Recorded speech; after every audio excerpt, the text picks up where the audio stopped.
Bienvenidos a su podcast Nihilismo Sano. Mi nombre es Federico Compeán y el día de hoy vamos a hablar sobre una, en mi opinión, falsa dicotomía que existe entre hacer y pensar.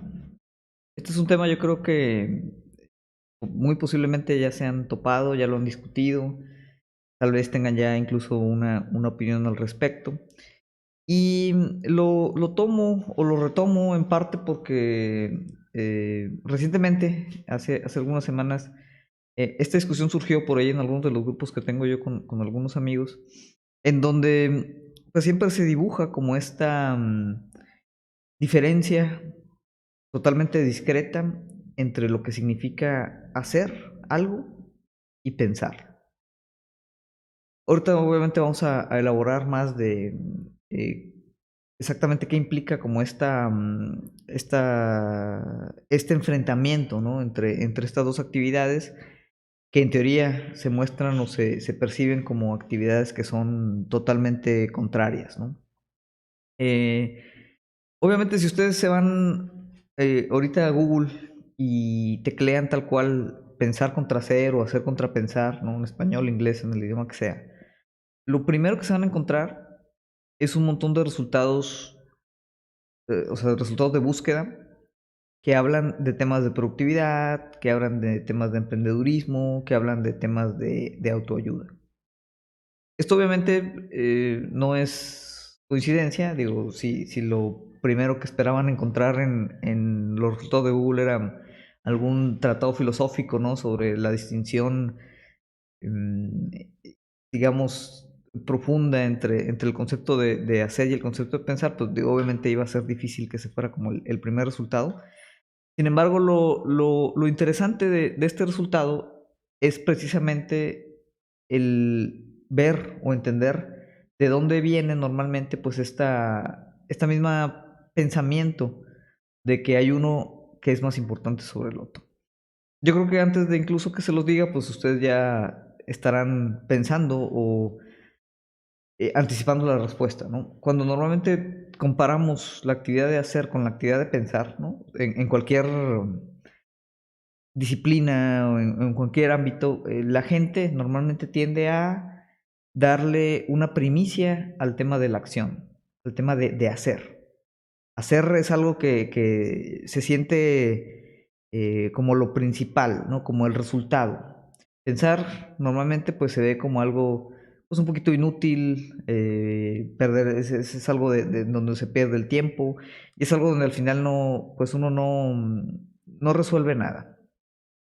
Eh, y eso es de lo que hablan muchos estos resultados, ¿no? Cuando hablamos de productividad, cuando hablamos de autoayuda, normalmente lo que te recomiendan es eso, ¿no? Que trates de dejar de pensar demasiado, que hagas las cosas, que pongas manos a la obra, que te encargues de ser o generar el cambio que tú quieres ver, ¿no? Obviamente, detrás de todo eso, pues hay toda una cuestión ideológica importante que sí me gustaría tratar de desmenuzar. Es decir, lo que quiero platicar hoy es tratar de contextualizar por qué existe esta primicia sobre la acción. ¿Por qué la acción o el hacer? Incluso está muy de moda, ¿no? En temas, por ejemplo, tecnológicos, toda esta onda de los makers, pues obviamente el gig economy con el emprendedurismo, toda esta onda de estar, en inglés lo que le llaman el hustle, ¿no? O sea, como estar constantemente haciendo, constantemente moviéndote, constantemente buscando no solo obviamente por estar activo o generar una actividad, sino porque normalmente pues la actividad está relacionada con temas de productividad y está relacionado obviamente pues con temas de dinero. Que el dinero pues sigue siendo uno de los elementos centrales de cómo opera nuestra sociedad y obviamente es uno de los elementos centrales también de pues esta ideología actual en la que todo se mide, o sea, todo el valor de cualquier actividad, cualquier cuestión se mide pues a través obviamente de la capacidad que tiene esa actividad de generar dinero o riqueza, ¿no? Vamos a llamarlo así. Entonces, em, es por ello que yo considero, ¿no? que esta preferencia del hacer sobre el pensar es principalmente una preferencia ideológica. más que una distinción real. Y ahorita vamos a tratar de explicar por qué, ¿no? Yo estoy seguro que muchos, incluso los que nos escuchan, podrían pensar diferente. Y en ese sentido, pues cuestionar, ¿no? Y como se le cuestiona muchas veces a cualquier actividad de pensamiento, cualquier actividad, vamos a llamarla intelectual, o cualquier reflexión, vamos a decirlo, filosófica, pues se le cuestiona un poquito sobre cuál es su utilidad si no se lleva o no se transforma en una acción, ¿no? Digo, el mismo Marx, ¿no? Decía que el objetivo, pues más que tratar, ¿no? A través de todos estos pensamientos de interpretar el mundo, la finalidad o el objetivo final, pues es cambiar. Cosa que, pues, no que no se haya logrado. El mundo, digo, ha ido cambiando, ha cambiado mucho desde los tiempos de Marx, pero tal vez es un cambio que no hemos podido controlar. Pero bueno, ese es un tema distinto. Em, Pensar, ¿no? Vamos a devolvernos a la actividad de pensar, que es la actividad que normalmente pues, se le menosprecia. Eh, Pensar está generalmente asociado con la crítica, primero. Que la crítica de entrada, pues siempre es, en ese sentido, aunque sea válida, es una cuestión como negativa, ¿no? Entendemos la palabra crítica como algo negativo. Y ahorita vamos a hablar al final del rol de la crítica también. Pensar también está asociado con pasividad, con estar, digamos, un poquito, pues sin eso, sin hacer, ¿no? Sin moverte, casi casi descansando. Pensar, aunque es una actividad también pues requiere o tiene su cierto nivel de desgaste, pues se le considera algo como pasivo, ¿no?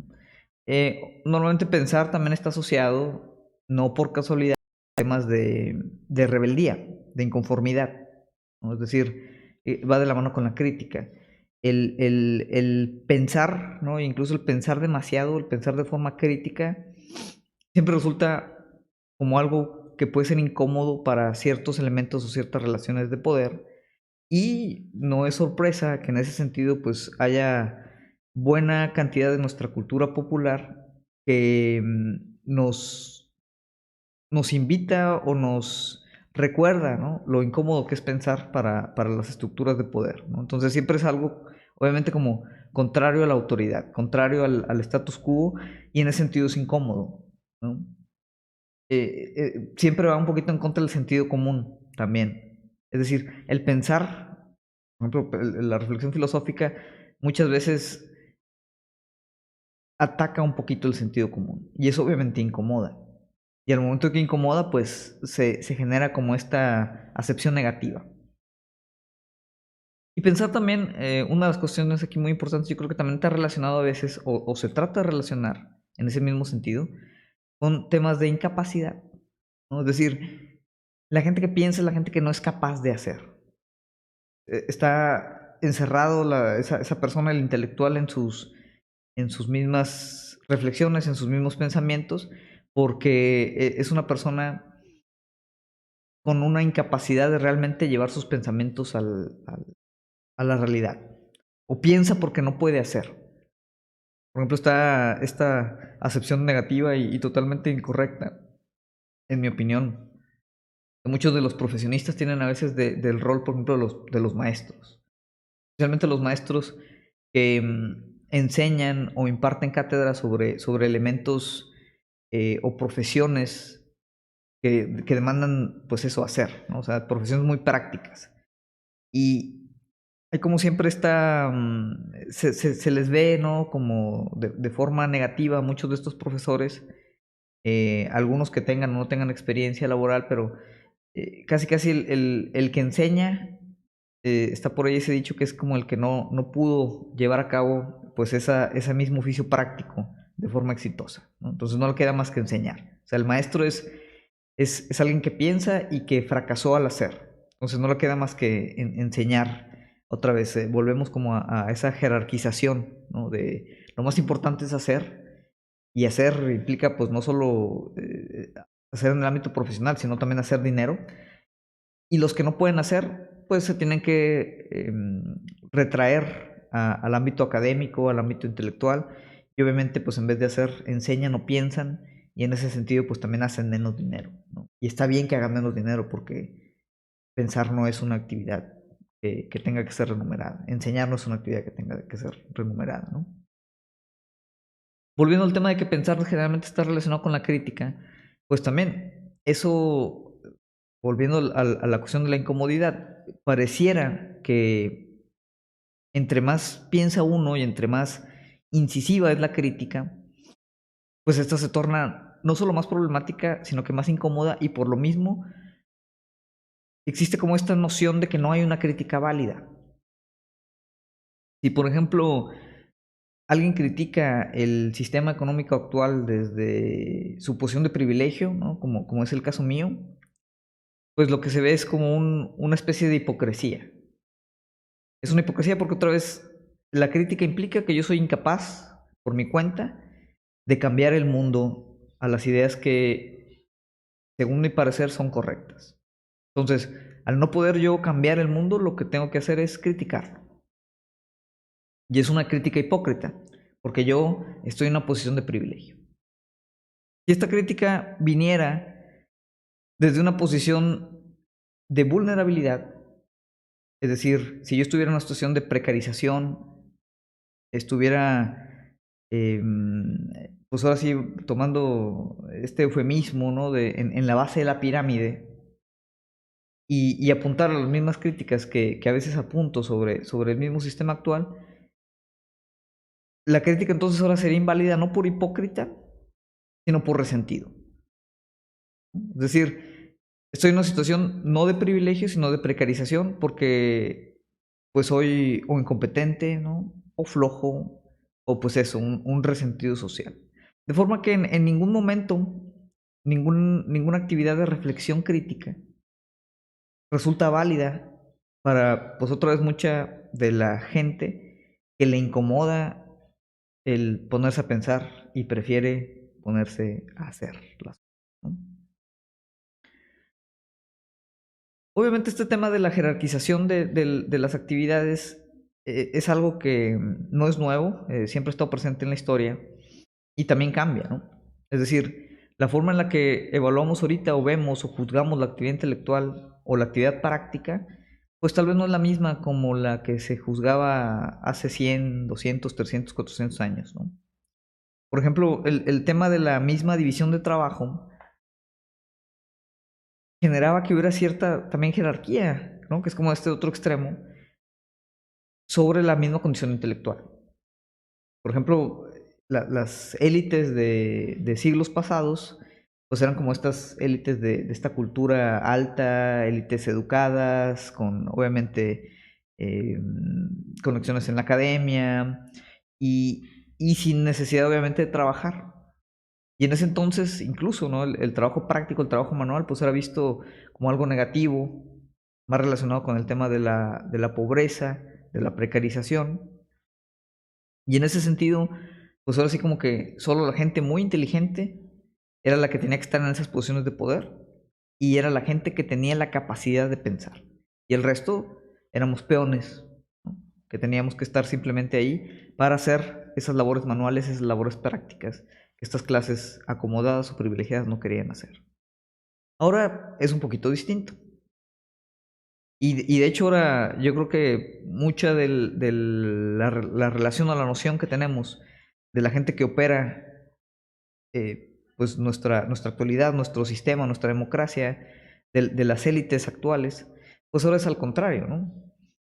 No se les reconoce por ser intelectuales, al contrario, muchas veces y muy claramente vemos que, por ejemplo, nuestra clase política, nuestra clase de empresarios, a veces lejos de ser intelectuales, pues son, pues eso, como ciertos sectores bastante ignorantes, bastante reaccionarios y cuyo único valor resulta en la forma en la que están constantemente haciendo, ya sea de forma real o de forma, pues, vamos a llamarlo simulada. Es claro que ya pasando de todo este antecedente, ¿no? Que el solo hecho de como discretizar las actividades, o sea, hacer como este binario en donde dividamos y haya una línea aparentemente muy clara, ¿no? Entre una y la otra, eh, ahí obviamente ya problematizamos un poquito cuál es la relación realmente que hay entre pensar algo y hacer algo, ¿no? Reflexionar algo y tratar de ese algo llevarlo a la realidad, ¿no? Generar un cambio a través del pensamiento. De forma que, de entrada, esta división, pues a mí me parece un poquito ingenua y un poquito engañosa. Pensar y hacer al final, ¿no? Esto va a sonar así muy cliché, va a sonar ahí muy medio de autoayuda, pero pensar y hacer son como dos caras de la misma moneda. Son o están, ¿no? en relación continua, una relación simbiótica, una relación incluso sinérgica. Es obvio que hay actividades específicas donde pues se reconoce más como una parte que la otra. Un ejemplo, pues mi formación es de ingeniero de manufactura. Ahorita que mis responsabilidades tal vez no son directamente sobre los procesos de manufactura, en algún momento lo fueron. Y es claro, ¿no? En un rol como ese, en donde tienes cierto conocimiento técnico sobre un proceso a través de fabricación, pues es típico que de una manera, primero, es claro que tú no puedes operar, ¿no? Un proceso de manufactura sin pensar, o sea, sin saber, sin conocer, sin haber estudiado ciertos principios físicos, matemáticos, fenómenos básicos, ¿no? O cierta experiencia incluso, ¿no? Generada a través pues, estar ahí en esos procesos. No puedes operarte un proceso de manufactura sin tener pues cierto de ese conocimiento y obviamente de reflexionarlo, procesarlo y tomar decisiones ingenieriles. Pero al mismo tiempo, pues la manufactura es como un rubro eminentemente práctico. Entonces, también si uno se la pasa todo el tiempo modelando la actividad, el proceso, ¿no? El fenómeno de manufactura, pues no permite realmente hacer lo que la manufactura implica, que al final es fabricar, ¿no? Crear ciertos elementos, transformar materia prima en un producto distinto. Entonces, es claro, ¿no? Que hay ciertos tipos de actividades en donde hay como una preferencia, vamos a decir, ¿no? Por cierto tipo de actividad, pero al final están ahí las dos. Si nos vamos al otro extremo, en el extremo vamos a decir del académico, del intelectual, tiene que pensar, ¿no? Pero mucho de lo que piensa también tiene que generarlo de otras maneras. Y tiene que plasmarlo. Hay una actividad ahí, o una serie de actividades que se tienen que hacer, para evitar otra vez, pues, quedarse en cualquiera de los dos extremos. Sin embargo, esta falsa dicotomía, pues, es una crítica muy típica, especialmente cuando hablamos en el tema de filosofía, ¿no? Que es pues una de estas grandes disciplinas de pensar. Y parte obviamente de una noción, yo creo que un poco ignorante, de que la reflexión y la reflexión profunda, como lo es la reflexión filosófica, no puede generar una actividad concreta. Y esta malinterpretación yo creo que viene de varios puntos que voy a tratar aquí de abordar muy rápidamente. Una es que hay esta idea de que el mismo sujeto que piensa, otra vez un sujeto, un individuo, una persona, esa misma persona que piensa es la persona que todos sus pensamientos, todas sus reflexiones, las tiene que llevar a la realidad.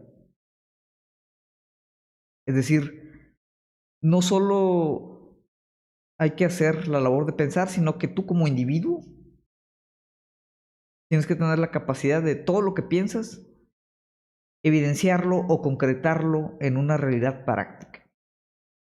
Lo cual obviamente es muy complicado, y no solo complicado, sino es virtualmente imposible, en el sentido que como que perdemos la noción que existe de cómo funciona la realidad misma, que obviamente está activada por muchos sujetos, pero la idea, ¿no? De que el sujeto, por ejemplo, el gran héroe histórico es el responsable, el único responsable de mover la historia hacia adelante, bueno, esto sabemos claramente que es un mito.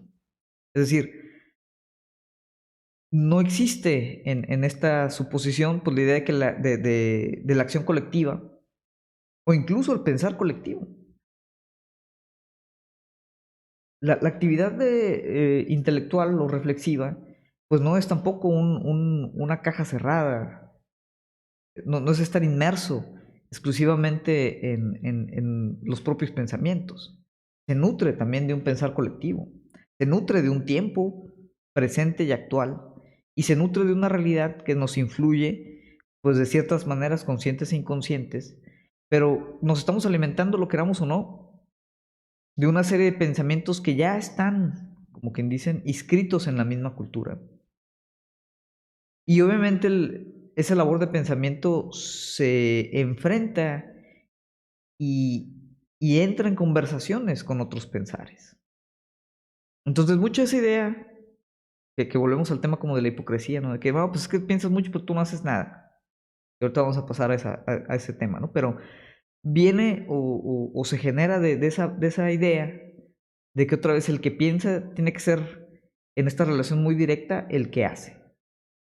Y obviamente pues ahí entonces entramos en esta suposición, cuando hablamos por ejemplo de pensamiento político o pensamiento revolucionario, que el intelectual como figura, una figura, es la que tiene que generar individualmente el cambio, ¿no? Ser como este caudillo o ídolo o mesías del cambio político o el cambio revolucionario. Obviamente hay una gran cantidad de peligro, ya lo hemos visto en revoluciones anteriores, sobre esta idea, ¿no? de cómo este líder mesiánico, que es el que individualmente genera el pensamiento e individualmente lo lleva a la realidad. También está pues esta noción incorrecta de esta relación lineal entre pensar y hacer, ¿no? Es de que yo pienso algo y luego lo hago. Y es así como una causa y efecto, muy simplificado. Y otra vez, ya comentábamos, ¿no? Pensar y hacer son parte, ¿no? del mismo proceso y es un proceso iterativo, ¿no?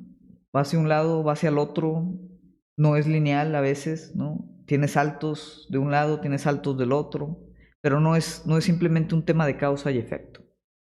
1 millón de reflexiones pueden generar un proyecto y un proyecto puede generar 1 millón de reflexiones y de ida y vuelta, ¿no? Es incluso pues un poquito iterativo, variable, ¿no? En ese sentido.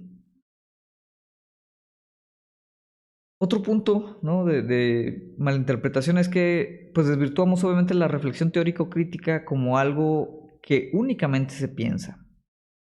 Y tomando lo que decíamos de que pensar se entiende como una actividad que no tiene desgaste, que no toma tiempo, que no es una actividad en sí, es casi como descansar, pues obviamente se presume entonces o se entiende que pues pensar es no hacer nada. Y de repente pasa este tema, ¿no? Que yo tengo mucho por ahí con un amigo que llegamos a esta mítica o famosa condición en el que todas las opiniones deben de ser tomadas en cuenta como iguales. ¿Por qué? Porque si pensar no es hacer nada, entonces no hay problema que yo, ¿no? Que ahorita se me ocurrió algo y pienso firmemente que es mi opinión con todos los sesgos inconscientes y toda la ignorancia que yo pueda tener de un tema que no conozco a profundidad, mi opinión es igual de válida que la tuya, aunque tú hayas estudiado el tema durante 5 o 10 años. Porque pensar es no hacer nada. Yo soy un hombre práctico. Yo no perdí mi tiempo leyendo libros, leyendo estudios, reflexionando y escribiendo acerca de una idea. A mí se me ocurrió ahorita y yo te la voy a debatir, aunque tú sí hayas tomado ese tiempo, ¿no? Porque ese tiempo que tú tomaste es un tiempo que no hiciste nada, porque pensar no tiene valor. Y de ahí parte entonces esta noción del relativismo epistémico, vamos a llamarle, que mucha gente asocia con el posmodernismo, pero realmente viene incluso de sectores, pues así, reaccionarios, en donde ahora sí que el campo, digamos, de las ideas está abierto a que todo el mundo diga lo que pues le viene en gana, lo que se saca de la manga, lo que se saca del sombrero. ¿Por qué? Porque como pensar es una actividad que no agrega valor, que no hace nada, ¿no? Pues la gente que sí ha tomado el tiempo de estructurar sus reflexiones y sus opiniones sobre ciertos elementos, pues ahora sí tienen que estar prácticamente en la misma posición de poder y respeto que alguien que, pues literalmente vio ahí un tweet o le mandaron una cadena en WhatsApp y él piensa que tiene la razón. Entonces, esa desvirtuar, ¿no?, la labor de pensar, en ese sentido es muy peligroso también. Y tú dices, oye, Fede, pero pues es que otra vez todos esos intelectuales académicos que están ahí diciendo que van a cambiar el mundo, viven nada más de eso y al final no hacen nada, puede ser. Pero otra vez, volvemos a la idea. Los que piensan no siempre son los que tienen que ejecutar o los que ejecutan las actividades de cambio. Y eso no es que esté bien o esté mal. Es simplemente como una noción normal o un fenómeno típico de cómo se mueve, por ejemplo, la misma historia. Entonces, a veces caemos en esta como ingenuidad o ignorancia muy profunda en al tratar de esperar que como que toda idea sea traducida en una acción, en una relación otra vez uno a uno. Lo decía por ahí en una cita muy famosa, el economista John Maynard Keynes. Decía, lo voy a parafrasear, decía, los hombres prácticos que se creen ellos mismos que están exentos de cualquier tipo de influencia intelectual son normalmente los esclavos del economista fallecido. Y tiene razón. Y no solo un economista, yo diría de pensadores. O sea, mucha de la forma en la que está estructurada el mundo actualmente tiene que ver con gente que de forma muy, muy detallada pensó muchas de las teorías que generaron tanto la ideología como las condiciones ideológicas para que se generaran las acciones, por ejemplo, políticas públicas, que reflejan el estado presente de las cosas. Es decir, por ejemplo, el capitalismo mismo, ¿no? El capitalismo fue pensado como sistema. Hubo intelectuales que lo pensaron como sistema. Y se fue poco a poco implementando y transicionando de pues, ciertos momentos históricos claves.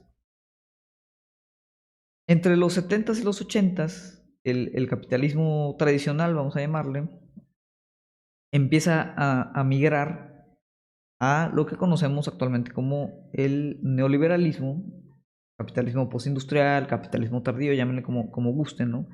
Que tiene obviamente características muy específicas relacionadas con políticas públicas también muy específicas, que es, por ejemplo, cuestiones de privatización, políticas de austeridad en el gasto estatal, el tema de desregularización de mercados, el tema de flujo libre de capital, las condiciones de globalización, la financiarización de los mercados. Entonces, todos estos como puntos son puntos de política ya muy concreta neoliberal, ¿no? Que empiezan en los 70s, en los 80s, ¿no? Reagan, Thatcher, eh, etcétera, etcétera, ¿no? Aquí, ¿no?, obviamente en México con Salinas de Gortari. Pero obviamente esas ideas no surgen en los 60s y en los 70s y en los 80s, no surgen de la nada. No es como que de repente, ¡pum!, ¿no?, a todo el mundo se le ocurrió lo mismo, sino que era una serie de postulados económicos, intelectuales, filosóficos, políticos, éticos incluso, ¿no? Porque el neoliberalismo tiene obviamente un sustrato ético importante, como está pensado. Pues era de pensamientos o pensadores, varios, no solo uno, que venía desde los 20, formándose. ideas y pensamientos que incluso en su momento, cuando surgieron en los 20, en los 30, eran vistos como políticas o ideas, pues totalmente como de los bordes, ¿no? Rechazadas, vamos a llamarlo. Era en ese momento donde el capitalismo pues tenía una influencia principalmente keynesiana. Y sin embargo cambió. Y como decía Keynes, incluso la gente que hoy, ¿no?, se considera que no es política, que prefiere estar al margen, que no le gusta pensar, que ellos prefieren pues echarle ganas, salir a chambear, hacer las cosas, etcétera, etcétera, pues al final están operando y están chambeando y están haciendo cosas dentro de un marco que está arreglado sobre, otra vez, ideas y reflexiones múltiples de pues economistas fallecidos, o pensadores, o filósofos, o políticos, etcétera, etcétera. Obviamente hay un resurgimiento eh, actual de, de como este contraste, ¿no?, entre hacer y pensar, y una especie de populismo que pues nos lleva a minimizar y otra vez volver a ver en luz negativa las labores intelectuales. Está relacionado con, pues, literalmente el tema del antiintelectualismo, que, digo, para los que no están familiarizados con el término, pues, así de forma muy simplificada, pues, es como esta hostilidad y desconfianza hacia temas de intelecto, los intelectuales, la actividad intelectual, em, los científicos, arte, etcétera, etcétera, ¿no? Como este desdén hacia estas élites intelectuales, que otra vez pueden ser en forma de literatura, de filosofía, educación o la ciencia misma. Lo vemos, lo vivimos aquí, lo estamos viviendo ahorita, ¿no? Estados Unidos obviamente es el país número uno en este tipo de fenómenos, pero son fenómenos que son globales. La desconfianza de las vacunas, el terraplanismo, que las máscaras no funcionan, que todo esto es una conspiración de Bill Gates para controlarnos, ¿no? Como si digamos, las élites ahorita políticas y corporativas no nos controlaran ya, pero de ahí viene esa parte también, ¿no? O sea, este desdén, ver feo, ¿no?, a los intelectuales, al pensar, verlo como una actividad pues eso, de las élites corruptas. El pueblo no piensa, el pueblo trabaja, por ejemplo, ¿no? Es una situación obviamente que genera ciertas condiciones populistas peligrosas. O sea, el movimiento de antivacunas es un movimiento peligroso, socialmente peligroso. Y al final parte de este tipo de condiciones, ¿no? En donde otra vez, la persona antivacunas promedio o la persona terraplanista promedio, pues realmente no le va a importar, ¿no? Incluso lo va a tomar en contra tuyo si tú le dices, oye, pues es que yo he estudiado, ¿no?, el tema de las vacunas y su funcionamiento y te puedo explicar por qué funcionan. Y eso lo va a utilizar en tu contra porque significa entonces que eres tú parte de esa élite intelectual que está manipulando a las masas, ¿no? Las masas que, en ese sentido, pues no quieren pensar, porque pensar es malo, pensar es de corruptos, ¿no? Pensar es de privilegiados, de la mafia del poder, como diría, hay un famoso pensador mexicano. Entonces, ese culto a la ignorancia tiene que ver con esta dicotomía. Y por eso es peligroso a veces el no reflexionar realmente por qué entendemos como esta partición, ¿no?, entre pensar y hacer, cuando realmente pues deben de ser actividades que siempre estén en complemento. Entonces, ese culto de la ignorancia pues siempre ha sido una constante en nuestra historia política, nuestra historia cultural.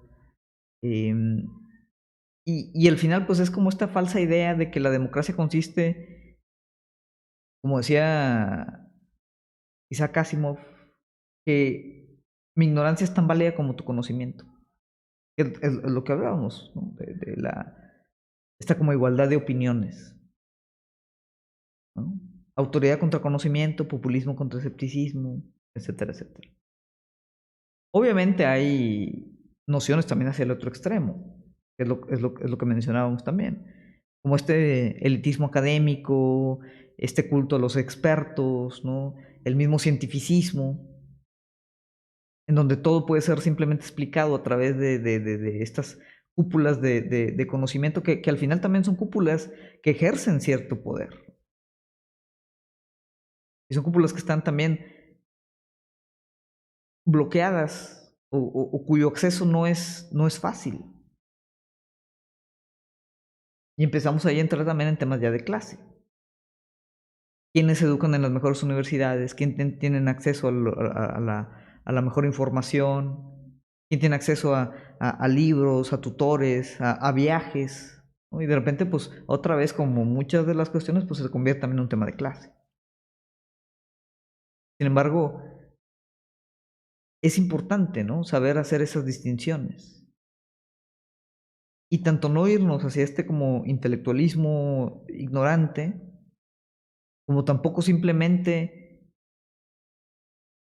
pensar, para la redundancia, pensar que pues los expertos, la ciencia, ¿no? Esta cultura de la élite es la única razón que existe. Precisamente eso es lo importante de tratar de erradicar esta dicotomía entre pensar y hacer, entre que ciertas personas hacen y ciertas personas piensan, porque entonces ahí es donde podemos apropiarnos de la sinergia que hay entre otra vez estos dos elementos de una misma actividad, que es la actividad de estar constantemente interpretando y tratando de cambiar el mundo. De acuerdo a los intereses, no de un mesías populista, ¿no? O una idea incorrecta de la colectividad, pero tampoco en aras de pues una cúpula de expertos que pueden tener otros intereses y representar otras clases distintas a las nuestras, sino que nosotros en donde estemos y con esa validez, desde la precarización hasta el privilegio, poder realmente entablar esa conexión entre reflexionar nuestra actualidad y accionar una praxis para modificarla o al menos defender las cuestiones que son importantes para nosotros. Ese es al final el mensaje. Obviamente la parte de hacer ahorita, pues como les comento, está privilegiada, ¿no? Es decir, ahorita hay un reconocimiento más sobre el tema de hacer para cambiar. Y por eso tenemos también otro tipo de problemas que estamos relacionados con el cientificismo, que es como esta idea del solucionismo, ¿no? De que todos los problemas sociales, políticos, históricos, ¿no? De alta complejidad pueden ser solucionados simplemente a través de la tecnología. En las escuelas eso les decimos a los muchachos, ¿no? Oye, está este o tal otro problema social, hay que hacer una app, hay que hacer un invento, hay que hacer un robot. Y otra vez, eso viene de esta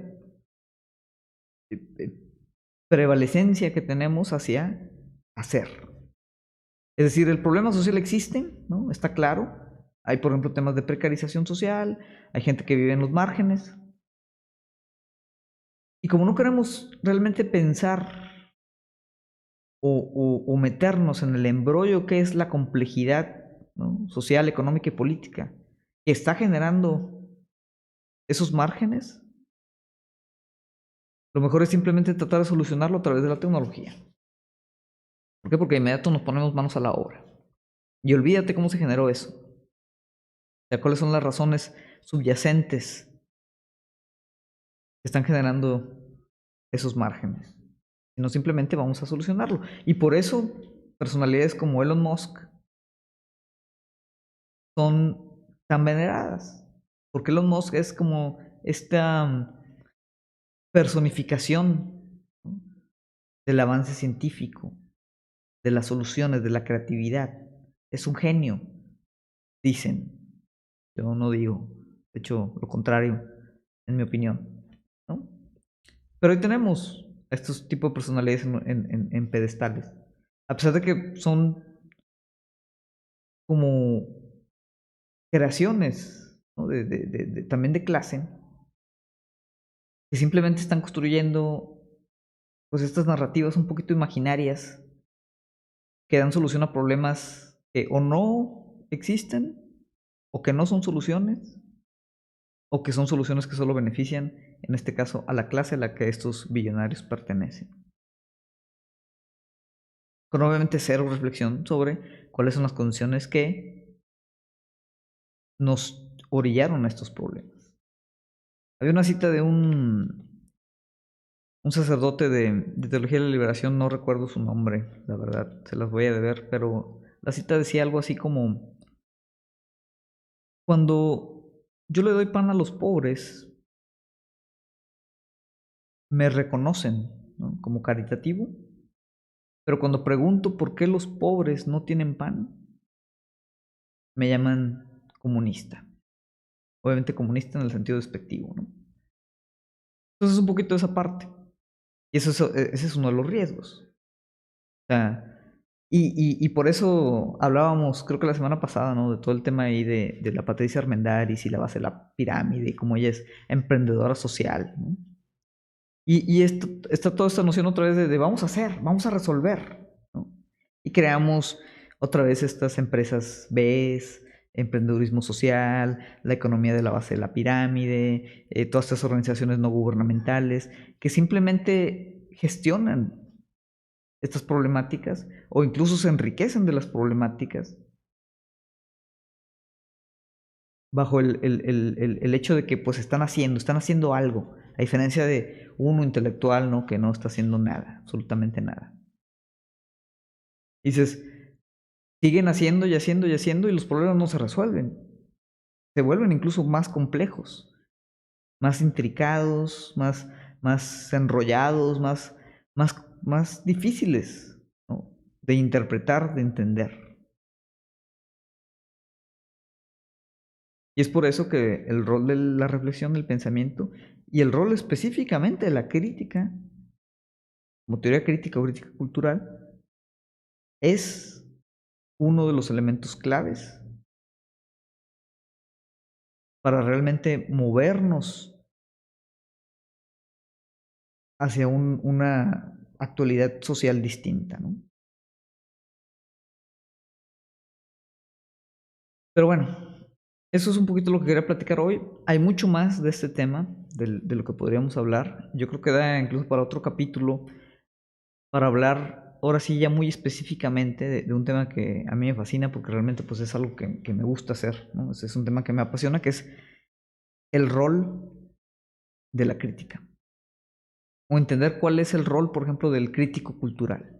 ¿Qué es un crítico cultural? Que tiene que ver otra vez con esta actividad de reflexión y pensamiento. Pero yo creo que eso sí aplica o da para un capítulo entero completo, entonces lo podemos abordar más adelante. Por el momento, bueno, pues yo creo que con esto cerraría.